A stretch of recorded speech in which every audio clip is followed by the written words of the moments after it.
India का time Pakistan के time से आधा घंटा आगे और बांग्लादेश का टाइम हमारे इंडिया से आधा घंटा आगे। इसी तरह से बांग्लादेश की जो नेबरिंग कंट्री है उससे आगे, उसका टाइम बांग्लादेश से भी कुछ आगे।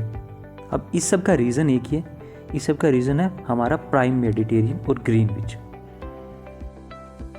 नॉर्मली देखने पर हमें हमारी धरती कुछ ऐसे दिखती है, तो फिर ये ग्रीनविच और प्राइम मेडिटेरियन क्या है और इक्वेटर क्या है। धरती पे कुछ इमेजरी लाइंस ड्रॉ करी गई हैं। अब ये इमेजरी लाइंस धरती को इक्वली हिस्से में डिवाइड करती हैं। वो लाइंस जो धरती को नॉर्थ जोन और साउथ जोन में डिवाइड करती हैं उसे हम लैटिट्यूड कहते हैं। ये लाइंस नॉर्थ जोन और साउथ जोन में धरती को डिवाइड करती हैं। वहीं पे एक ऐसी लाइन है जो धरती को ईस्ट और वेस्ट में डिवाइड करती है, उसे हम लॉन्गिट्यूड कहते हैं। अभी लॉन्गिट्यूड की लाइन जहाँ से स्टार्ट होती है उसे हम प्राइम मेडिटेरियन कहते हैं, और ये लैटिट्यूड की लाइन जहाँ से स्टार्ट होती है उसे हम इक्वेटर कहते हैं। इक्वेटर जो है हमारा, ये लैटिट्यूड की इंपॉर्टेंट लाइन है जो धरती को इक्वली 2 हिस्से में डिवाइड करती है। और वहीं पे ट्रॉपिक ऑफ कैंसर और ट्रॉपिक ऑफ कैप्रिकॉर्न भी लैटिट्यूड की 2 इंपॉर्टेंट लाइंस हैं जो एक इमेजरी लाइंस है। नॉर्मली अगर हम लोग देखें तो धरती की बनावट गोल है, जिसे मैथमेटिक्स में 360 डिग्री कहते हैं। और धरती अपनी जगह पे खड़ी होकर जो घूमती है वो एक चक्कर 24 घंटे में लगाती है। अब इन दोनों चीज़ों को ध्यान में रखते हुए इसके ऊपर कुछ इमेजरी लाइंस ड्रॉ करी गई हैं। ये लाइंस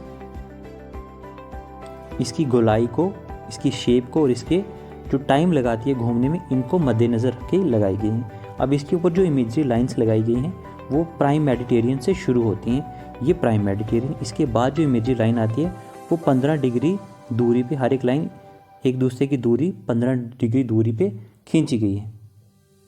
ये की गोलाई 360 डिग्री है, तो जो इसके ऊपर इमेजरी लाइन ड्रॉ करी जाएंगी वो इसके टाइम के हिसाब से ड्रॉ करी जाएंगी। अब धरती अपनी जगह पे घूमने के लिए 24 घंटे लेती है एक दिन में, तो अगर हम इसे डिवाइड करेंगे तो हमारा रिजल्ट आएगा 15। तो इसके ऊपर जो इमेजरी लाइन ड्रॉ करी जाएंगी वो 15-15 डिग्री की दूरी पे ड्रॉ करी जाएंगी। अगर हम एक इमेजरी लाइन से दूसरी इमेजरी लाइन तक ट्रैवल करते हैं तो हमें 1 घंटे का टाइम लगता है। 1 घंटा लगता है हमें कितना, 15 डिग्री ट्रैवल करने के लिए। तो अगर हमें 1 डिग्री ट्रैवल करना है तो हमें कितना टाइम लगेगा, इसे हम सिंपल कैलकुलेशन से निकाल सकते हैं। हमें 1 डिग्री ट्रैवल करने के लिए 4 मिनट लगेंगे। अभी जो प्राइम मेडिटेरियन है ये ब्रिटेन से होकर गुजरता है, और यहाँ पे हम लोग इमेजरी टाइम क्या मानते हैं, हमेशा 12 बजे से शुरू होता है ये। तो अगर मान लेते हैं कि यहाँ पे प्राइम मेडिटेरियन ब्रिटेन में 12 बज रहे थे, तो हम इमेजिन कीजिए कि अगर इंडिया यहाँ से सिर्फ 10 डिग्री दूर है, कितना, 10 डिग्री दूर है, तो 1 डिग्री के लिए हमें ट्रैवल करने के लिए 4 मिनट लगते हैं। तो सिंपली इंडिया का टाइम निकालने के लिए हम क्या करेंगे, 10 × 4 इक्वल्स टू करेंगे तो हमारा निकलेगा 40 मिनट एक्स्ट्रा। तो इन्हीं मान लेते हैं जब हम यहाँ पे 12 बज रहे होंगे इंग्लैंड में, तो इंडिया में कितना बजेगा, 12:40 मिनट, क्यों हमने 40 मिनट ऐड कर दिए। तो हम अगर यहाँ से पीछे चले जाते हैं, अब मान लेते हैं एक इमेजिन है कि अगर अमेरिका यहाँ से 10 डिग्री वेस्ट में है, तो यहाँ पे कितना टाइम होगा, हम 40 मिनट माइनस करेंगे तो वहाँ पे होगा हमारा 11:20 मिनट। तो 1 घंटे का हमारा फ़र्क आ जाएगा। ये सिर्फ मैंने अज्यूम किया है, आप इसका जो रियल है वो इसकी रियल लोकेशन जान करके निकाल सकते हैं कि ग्रीन मेडिटेरियन से भारत कितना दूर है।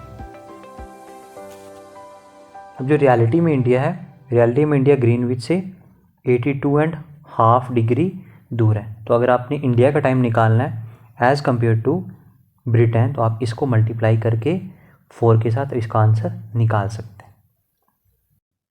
अब जो पाकिस्तान है वो इंडिया से 7.5 डिग्री दूरी पे है, यानी वेस्ट में आता है। तो इसीलिए अगर हम 7.5 को मल्टीप्लाई करेंगे 4 के साथ, तो जो हमारा रिज़ल्ट निकल के आता है वो कितना निकल के आता है, 30।